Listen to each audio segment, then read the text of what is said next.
Assalamualaikum warahmatullahi wabarakatuh. Shalom, salam sejahtera bagi kita semua.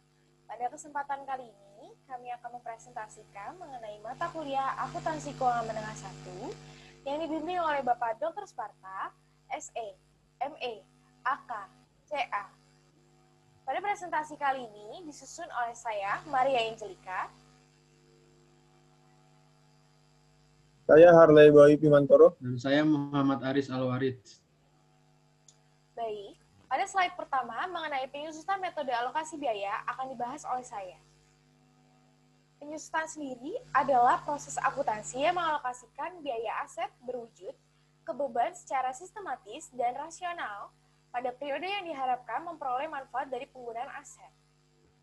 Mengalokasikan biaya aset berumur panjang terdiri dari yang pertama, ada aset tetap, yaitu beban penyusutan. Yang kedua ada intangibles atau beban amortisasi. Yang ketiga ada sumber daya mineral, yaitu biaya penipisan. Kemudian ada beberapa faktor-faktor yang terlibat dalam proses penyusutan. Yang pertama, basis yang dapat didepresiasi, apa yang dapat digunakan. Dan yang kedua, apa saja umur manfaat aset. Dan yang terakhir, metode pembagian biaya, apa yang terbaik. Kemudian, faktor yang terlibat dalam proses penyusunan, dasar yang dapat didepresiasi untuk aset, contohnya ada original cost, yang pertama itu 10 euro dikurangi dengan residual value sebesar 1000 yang akan menghasilkan depreciation base sebesar 9000. Kemudian, ada estimasi kehidupan layanan. Yang pertama, ada kehidupan pelayanan seringkali berbeda dengan kehidupan fisik. Yang kedua, ada perusahaan menghentikan aset karena dua alasan. Alasan pertama adalah faktor fisik, yang terdiri dari korban atau habisnya kehidupan fisik. Dan yang kedua, ada faktor ekonomi, yaitu kemampuan, supresesi, dan keusangan. Kemudian, ada metode penyusutan. Profesi membutuhkan metode yang digunakan sistematis dan rasional. Metode yang digunakan meliputi, yang pertama ada metode aktivitas atau unit penggunaan atau produksi. Yang kedua ada metode garis lurus. Kemudian yang ketiga ada metode pengurangan atau dipercepat. Yang pertama ada angka-angka tahun-tahun. Yang kedua ada metode saldo menurun. Kemudian kita membahas mengenai metode aktivitas. Data untuk Stanley Coal Miners, yaitu cost of crane sebesar $500 dan estimasi penggunaannya yaitu selama 5 tahun. Maka kita mencari estimasi salvage value-nya yaitu $50.000. Untuk productive life in hours yaitu sebesar 30.000 hours. Diilustrasikan jika perusahaan Stanley menggunakan derek selama 4.000 jam pada tahun pertama, maka berapa biaya depresiasinya? Maka, rumus dari penghitungan metode aktivitas yaitu cost dikurang residual value dikali dengan hours this year dibagi dengan total estimate hours, maka merupakan depreciation charge. Untuk penghitungan dari data Stanley Coal Miners, maka kita dapatkan untuk cost-nya sebesar $500.000 dikurangi dengan residual value-nya yaitu sebesar $50.000 dan dikali dengan hours this year yaitu sebesar 4.000 jam. Dibagi dengan total estimate hour yaitu sebesar 30.000 jam. Maka didapatkan depreciation charge-nya yaitu sebesar $60.000. Kemudian, jika menggunakan metode garis lurus dengan soal yang sama, maka kita menggunakan rumus yaitu cost dikurang dengan residual value dibagi dengan estimasi service life. Maka perhitungannya yaitu untuk cost-nya sebesar $500 dikurangi dengan residual value yaitu sebesar $50.000 dan dibagi dengan estimasi service life yaitu sebesar 5 tahun. Maka kita dapatkan dengan beban depresiasinya yaitu sebesar $90.000. Sedangkan untuk metode pengisian daya menurun, dengan soal yang sama, kita menggunakan sum of the years digit Setiap pecahan menggunakan jumlah tahun sebagai penyebut, yaitu 5 ditambah 4 ditambah 3 ditambah 2 ditambah 1, maka memiliki hasil sebesar 15.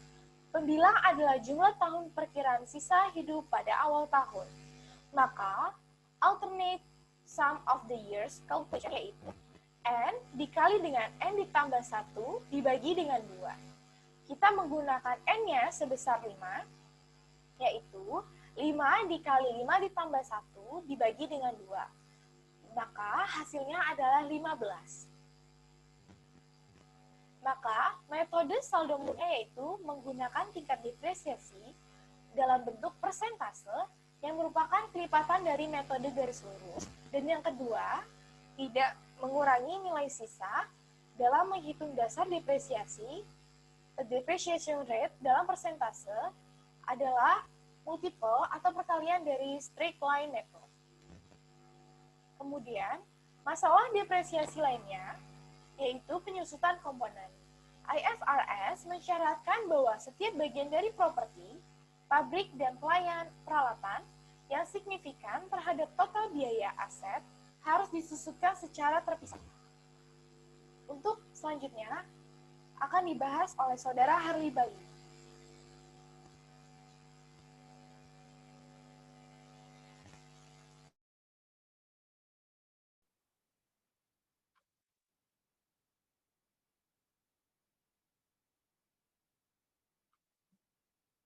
Ya, di sini saya akan membahas other depreciation issue.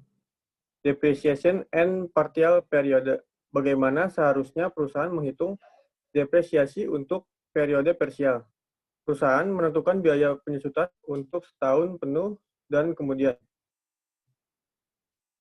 Pro rata beban penyusutan ini antara dua periode yang terlibat. Proses ini berlanjut selama masa manfaat aset. Next.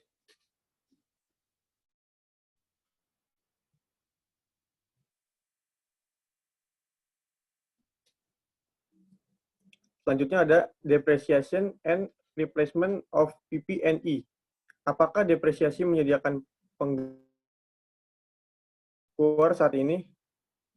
Dana untuk penggantian aset berasal dari pendapatan dihasilkan melalui penggunaan aset. Next. Selanjutnya ada revisi of depreciation rates.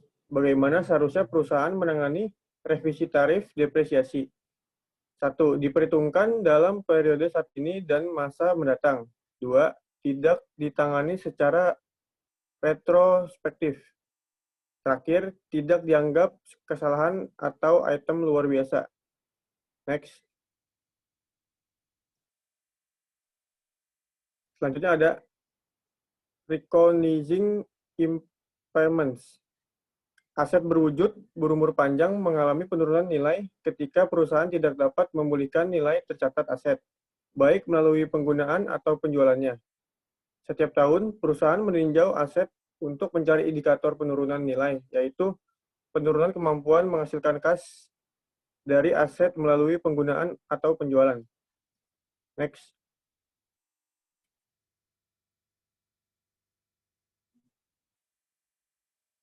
Jika ada indikator penurunan nilai, maka tes penurunan nilai harus dilakukan. Berikut adalah ilustrasi dari impairment test. Next.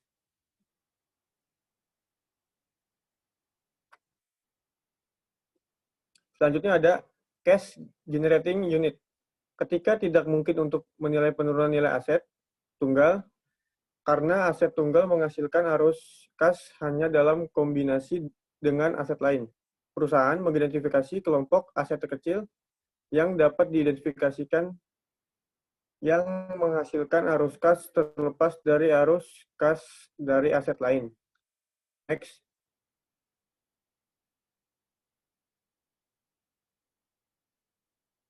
Selanjutnya ada impairment of asset to be disposed of. Laporkan aset yang mengalami penurunan nilai pada nilai realisasi bersih yang lebih rendah antara biaya perolehan atau nilai bersih. Nilai wajar dikurangi biaya untuk menjual. Kedua, tidak ada penyusutan atau amortisasi yang diambil dari aset yang dimiliki untuk dilepaskan selama periode aset tersebut dimiliki. Terakhir, dapat mencatat atau menurunkan aset yang dimiliki untuk pelepasan di masa mendatang, selama nilai tercatat setelah pencatatan tidak pernah melebihi nilai tercatat aset sebelum penurunan nilai. Next.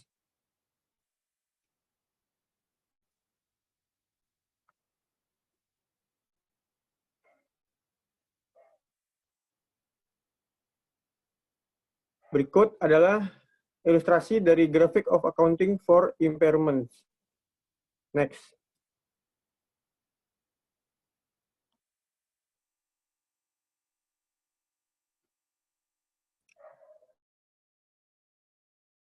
Sumber daya alam dapat dibagi menjadi dua kategori.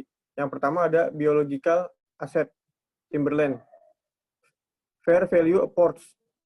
Kedua ada mineral resource, oil, gas, dan mineral mining. Complete removal of asset. Dan kedua ada penggantian aset hanya dengan tindakan alamiah. Next.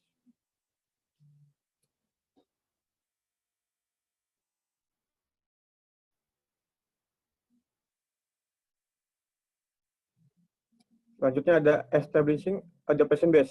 Perhitungan dasar depresi melibatkan pertama, biaya pra-eksplorasi, kedua, biaya eksplorasi dan evaluasi, dan terakhir ada biaya pengembangan. Next, Aris.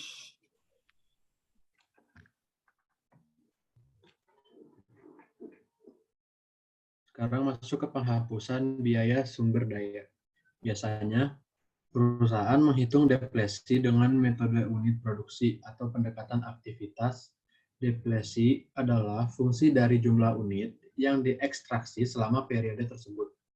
Contoh perhitungannya adalah total cost dikurang dengan residual value dibagi total estimate unit available, hasilnya ada depletion cost per unit. Unit extracted dikali cost per unit sama dengan depletion. Next.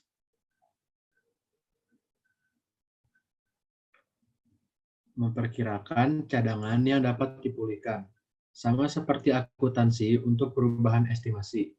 Merevisi tingkat depresi secara prospektif, bagilah sisa biaya dengan perkiraan baru cadangan yang dapat dipulihkan. Next.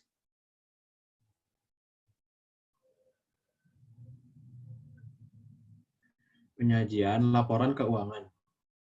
Pengungkapan terkait pengeluaran INI harus mencakup yang pertama, ada kebijakan akuntansi untuk pengeluaran eksplorasi dan evaluasi, termasuk pengakuan AC INI, besaran aset, kewajiban, pendapatan dan beban, serta arus kas operasi yang timbul dari kegiatan eksplorasi dan evaluasi sumber daya mineral.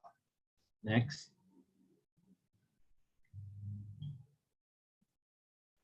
Sekarang kita masuk ke revaluation. Mengakui revaluasi. Perusahaan dapat menilai aset berwujud berumur panjang setelah akuisisi pada biaya perolehan atau nilai wajar. Network Rail atau GBR memilih untuk menggunakan nilai wajar untuk memperhitungkan jaringan relnya. Meningkatkan aset berwujud berumur panjang sebesar 4.289 pound sterling juta pound sterling. Perubahan nilai wajar dicatat dengan menyesuaikan akun aset dan membentuk keuntungan yang belum direalisasi. Dan yang ketiga, keuntungan yang belum direalisasi sering disebut sebagai surplus revaluasi.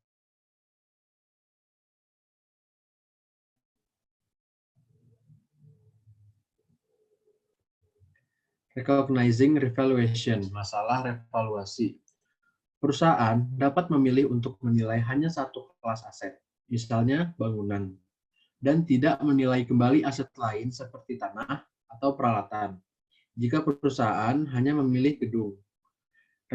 Jika perusahaan hanya memilih gedung, revaluasi berlaku untuk semua aset dalam kelas aset tersebut. Kelas aset adalah pengelompokan item yang memiliki sifat dan penggunaan serupa dalam operasi perusahaan. Perusahaan juga harus melakukan segala upaya untuk menjaga nilai aset tetap mutakhir. Next.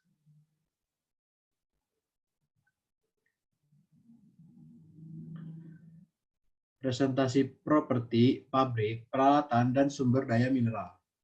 Menyusunkan aset, gunakan akumulasi penyusutan. Aset yang menipis dapat mencakup penggunaan akun akumulasi depresi atau pengurangan aset sisanya biaya.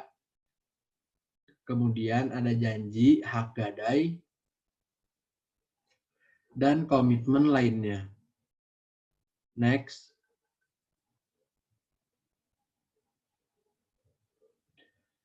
Analisis properti, pabrik, dan peralatan. Aset turnover mengukur seberapa efisien perusahaan menggunakan asetnya untuk menghasilkan penjualan. Jadi Siemens Group memiliki net sales sebesar 79.644, total asetnya 125.717 pada tahun 2016, dan total aset tahun 2015 adalah 120.348. Net income-nya adalah 5.584. Jadi, aset turnover sama dengan net sales dibagi average total asset, yaitu 79.644 dibagi 125.717 ditambah 120.348 dibagi 2 lagi. Jadi hasilnya aset turnover-nya adalah 0,65. Next.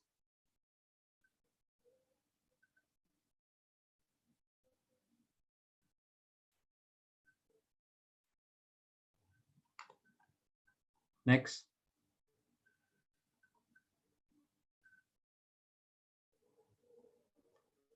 Analisis properti, pabrik, dan peralatan. Profit margin on sales. Mengukur kemampuan untuk menghasilkan pendapatan operasional dari tingkat penjualan tertentu. Siemens Group memiliki data seperti yang soal yang tadi.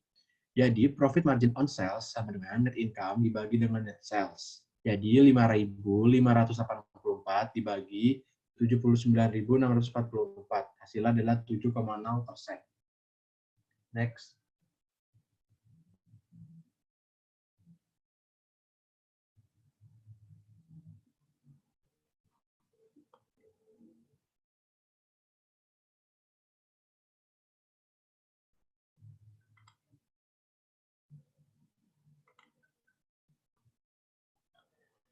Return on asset. Mengukur keberhasilan perusahaan dalam menggunakan aset untuk menghasilkan laba. Masih menggunakan data yang tadi, jadi return on asset adalah net income dibagi average total asset, yaitu 5.584 dibagi 1.000 dibagikan dengan 125.717 ditambah 120.348, kemudian dibagi 2, jadi totalnya adalah 4,5%. Next.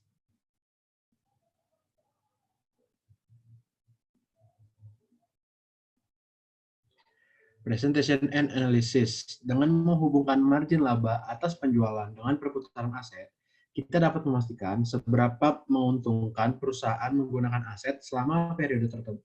Selama periode waktu tersebut dalam mengukur laba atas aset. Rate of return on asset sama dengan profit margin on sales dikalikan aset turnover. Dan net income dibagi average total asset sama dengan net income per net sales dikali net sales per average total asset. Jadi net sales-nya ada dua sama, bisa dicoret dua-duanya. Next.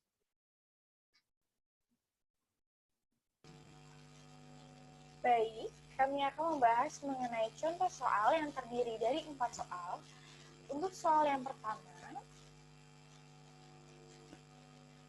pada soal E10.3 mengenai biaya akuisisi truk, pada perusahaan Hadan Corporation mengoperasikan toko komputer eceran untuk meningkatkan layanan pengiriman kepada pelanggan.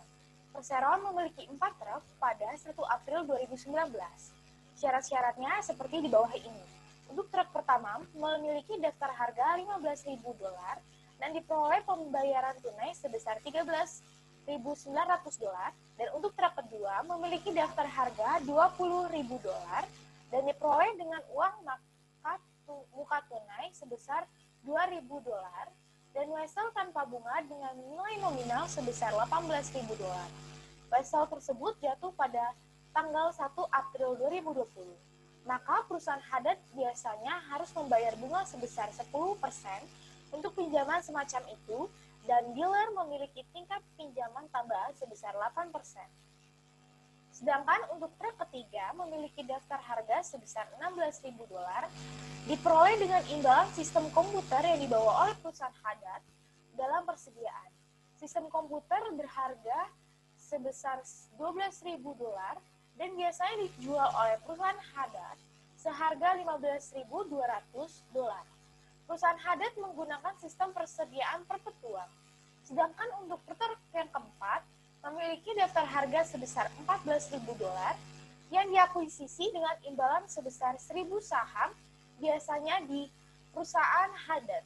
Saham tersebut memiliki nilai nominal per saham sebesar $10 dan harga $13 per saham. Maka kami diinstruksikan untuk menyiapkan entry jurnal yang sesuai dengan transaksi yang telah dijelaskan oleh perusahaan Haddad. Untuk truk yang pertama, kita mencatat truk pada debit sebesar $13.900 dan cash sebesar $13.900 pada sisi kredit.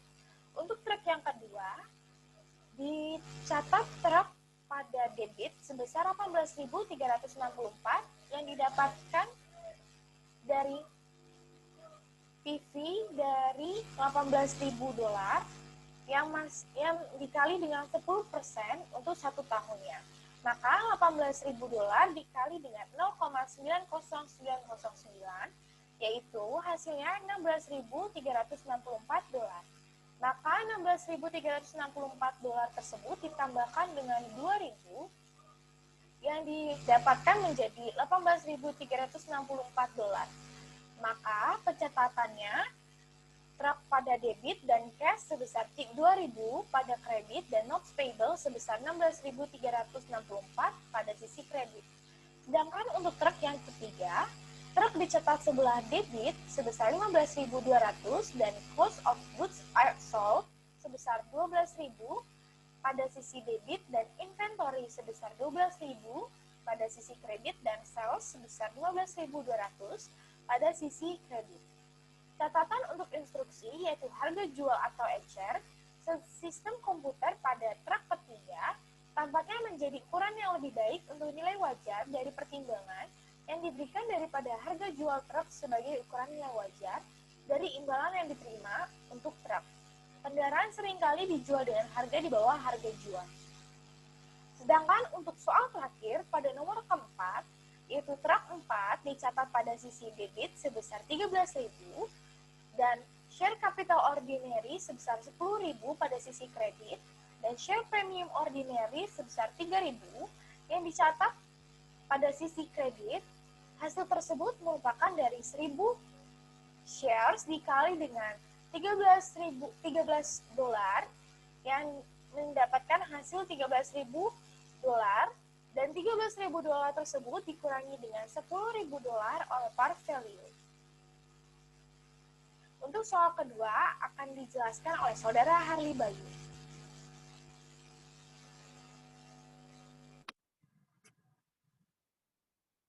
Ya, di sini saya akan membahas soal E1016. Industri Logan membeli aset berikut dan membangun gedung juga. Semua ini dilakukan selama tahun berjalan. Aset 1 dan 2. Aset ini dibeli secara sekaligus sebesar 104.000 tunai. Informasi berikut dikumpulkan. Aset 3. Mesin ini diperoleh dengan membayar wesel bayar 30.000. 2 tahun tanpa bunga. Uang kertas itu harus dilunasi dalam 15.000. Angsuran dilakukan pada akhir tahun pertama dan kedua. Diperkirakan bahwa aset bisa dibeli langsung secara 35.900. Aset 4. Mesin ini didiskusi dengan memperdagangkan mesin bekas. Kekurangan substansi komersial. Fakta-fakta tentang tukar tambah adalah sebagai berikut. Aset 5. Peralatan didiskusi dengan menerbitkan 100 lembar saham biasa senilai 8 euro. Saham tersebut memiliki harga pasar 11 euro per saham. Konstruksi bangunan, sebuah bangunan dibangun di atas tanah dengan biaya 180.000 euro. Konstruksi dimulai pada tanggal 1 Februari dan selesai pada 1 November. Pembayaran kepada kontraktor adalah sebagai berikut. Next.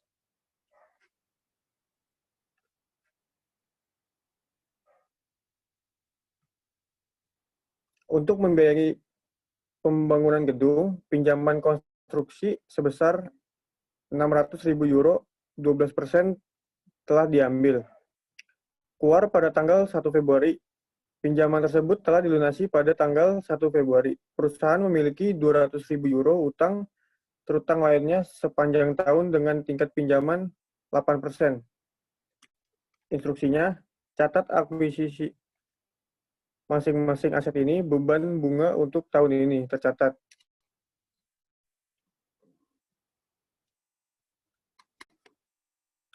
Pertama, depresiasi machinery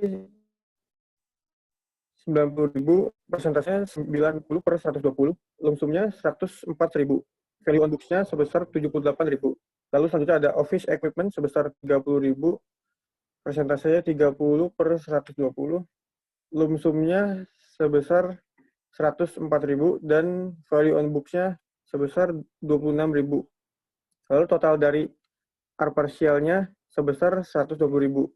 Lalu jurnalnya, di debit ada machinery sebesar 78.000, lalu selanjutnya ada office equipment sebesar 26.000, lalu di kredit ada cash sebesar 104.000. Lalu ada acquisition of asset 3. Jurnalnya itu machinery di debit sebesar 35.900, lalu selanjutnya ada cash sebesar 10.000, lalu di kredit ada not payable sebesar 25.900. Next.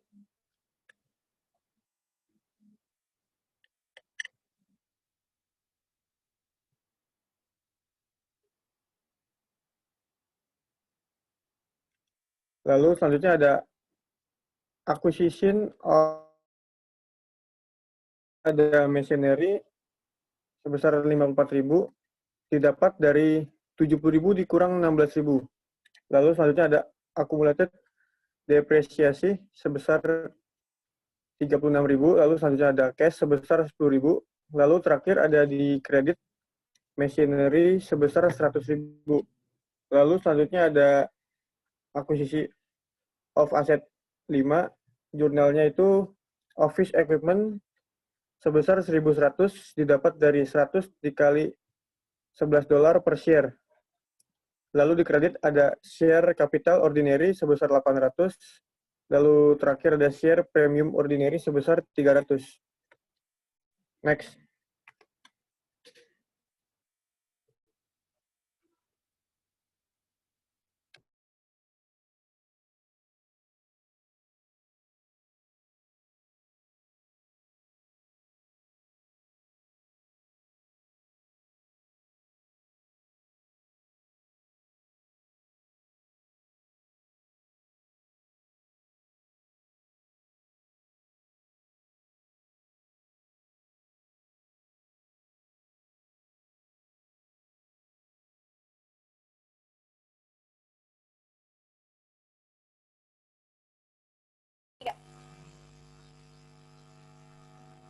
Sekarang saya akan membahas exercise 10-17. Di sini ada non-monetary exchange, atau SPE yang memproduksi sepatu, mempekerjakan lulusan perguruan tinggi baru untuk bekerja di Departemen Akuntansi. Yang pertama hari kerja, akuntan ditugaskan untuk total batch faktur dengan penggunaan mesin penambah. Sebelumnya, akuntan yang belum pernah melihat seperti itu, mesin berhasil merusak mesin. Alator Corporation memberikan mesin itu ditambah E320 ke Mills Business Machine AG Dealer dengan imbalan mesin baru. Asumsikan informasi berikut tentang mesin. Mesin cost Alator SPA old machine sebesar 290, Mills AG new machine sebesar 270. Accumulated depreciation untuk old machine sebesar 140, untuk new machine 0. Fair value untuk old machine 85, untuk new machine 405. Instruksinya, untuk setiap perusahaan, siapkan jurnal yang diperlukan untuk mencatat bursa. Itu pertukaran memiliki substansi komersial. Next.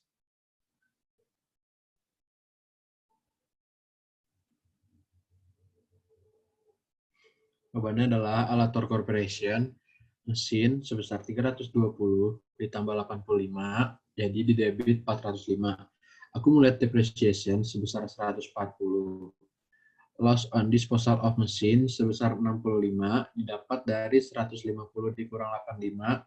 150-nya itu didapat dari book value of old machine yang 290 dikurang 140 jadi 150 dan fair value of old machine sebesar 85. Nah, kemudian loss on disposal-nya ada 65. Jadi loss on disposal of machine 65 didapat dari situ dan mesinnya dikredit sebesar 290 dan cash sebesar 320 dikredit. Kemudian untuk Mills Business Machine Companies, cash di debit senilai 320, inventory di debit sebesar 85, cost of goods sold sebesar 270 dikredit, sales sebesar 405 dikredit, inventory sebesar 270 dikredit. Next.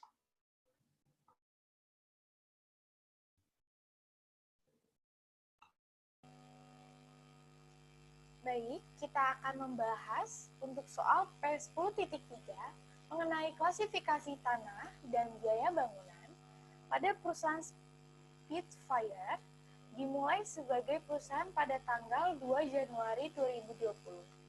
Tetapi perusahaan Spitfire SE tidak dapat memulai kegiatan manufaktur hingga 1 Juli 2020 dikarenakan fasilitas pabrik baru belum selesai hingga saat itu. Akun tanah dan bangunan terdapat pada laporan berikut ini.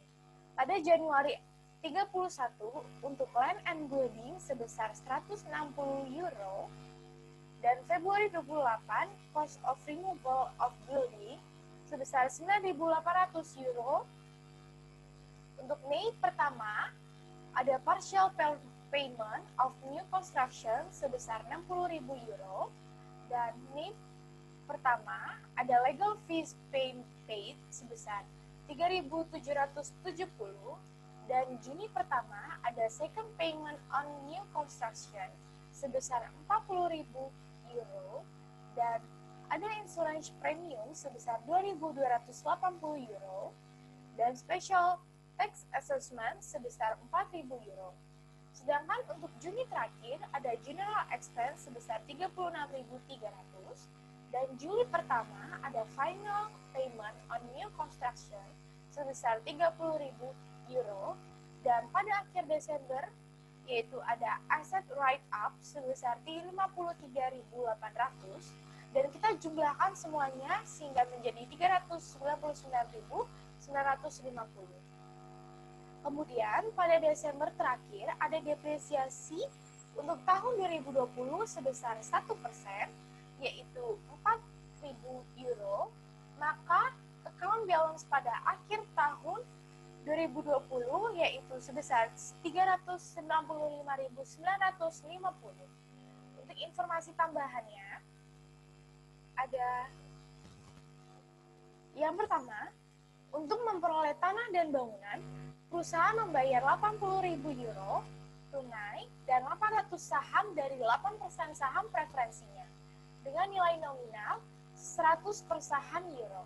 Saham diperdagangkan di pasar aktif dengan harga 117 euro per saham.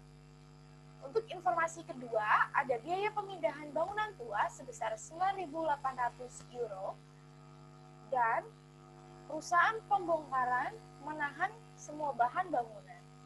Yang ketiga, ada biaya hukum mencakup hal-hal berikut.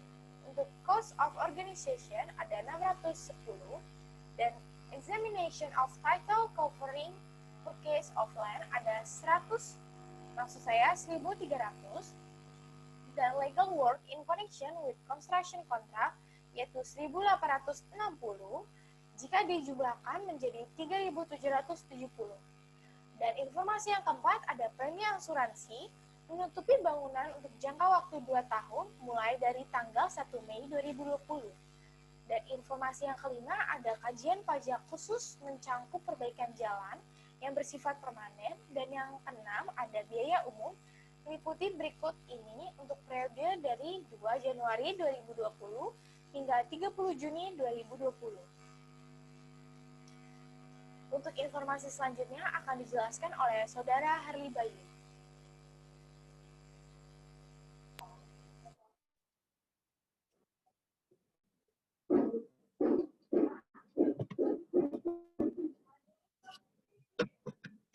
Ya, selanjutnya ada Presiden Salary sebesar 32.100. Lalu selanjutnya ada Plan Superintendent Salary, Supervision of New Building sebesar 4.200. Lalu totalnya sebesar 36.300. 7. Karena kenaikan umum dalam biaya konstruksi setelah menandatangani kontrak bangunan, Dewan Direksi meningkatkan nilai bangunan sebesar 53.800. Percaya bahwa kenaikan tersebut dapat dibenarkan untuk mencerminkan pasar saat ini pada saat bangunan itu selesai. Saldo penghasilan dikreditkan untuk jumlah ini. 8. Ada depresiasi untuk tahun 2020 sebesar 1% dari nilai aset. 1% dari 400.000 euro atau 4.000 euro. Instruksinya. Yang A, disuruh mempersiapkan jurnal untuk mencerminkan akun tanah, bangunan, dan depresiasi yang benar pada tanggal 31 Desember 2020. Lalu yang kedua, tunjukkan penyajian yang tepat atas tanah, bangunan, dan depresiasi pada laporan posisi keuangan 31 Desember 2020. Next.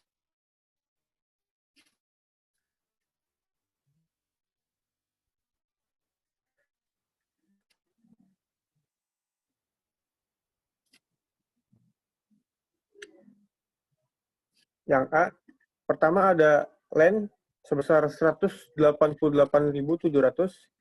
lalu selanjutnya ada building sebesar 136.250.000. Lalu selanjutnya ada insurance expense sebesar 570. Lalu selanjutnya ada prepaid insurance sebesar 1.520. Lalu ada organization expense sebesar 610. Lalu selanjutnya ada return net earning sebesar 53.800. Lalu selanjutnya ada salary expense sebesar 32.100. Lalu di kreditnya yang pertama ada land and building sebesar 399.950.000. Lalu selanjutnya ada share premium preference sebesar 13. Kemudian untuk schedule A, amount consists of acquisition cost sebesar $80.000 ditambahkan dengan 800 dikali $117. Hasilnya adalah 173.600. Untuk removal of old building sebesar 9.800, legal fees, examination of title sebesar 1.300, special tax assessment sebesar 4.000, jadi totalnya adalah 188.700. Untuk schedule B, amount consists of legal fees, construction contract sebesar 1.860, construction cost first payment sebesar 60.000, construction cost second payment sebesar 40.000. Kemudian untuk insurance untuk 2 bulan adalah 2.280 dibagi dengan 4 sama dengan $95 dikali 2 yaitu 190. Plan superintendent intendant salary sebesar 4.200, construction cost final payment sebesar 30.000. Jadi total keseluruhannya adalah 136.250. Next. Yang kedua adalah land and building sebesar 4.000 di debit, depreciation expense sebesar 2.637 di kredit. Kemudian ada accumulated depreciation building sebesar 1.363. Untuk schedule C, yang pertama ada depreciation taken sebesar 4.000 dan depreciation that should be taken yaitu 1% dikalikan dengan 136.250 hasilnya adalah 1.363. 4.000 dikurangi dengan 1.363 hasilnya adalah depreciation adjustment sebesar 2.637. Yang B adalah plant, property, dan equipment. Untuk land sebesar 188.700, building sebesar 136.250 dikurangi dengan accumulated depreciation sebesar 1.363 menjadi 134.887. Kemudian 188.700 dikurangi dengan 138.887 dijumlahkan menjadi totalnya adalah 323.587 dolar. Next. Sekian dari presentasi kami, kurang lebihnya mohon maaf. Wassalamualaikum warahmatullahi wabarakatuh. Shalom, salam sejahtera bagi kita semua.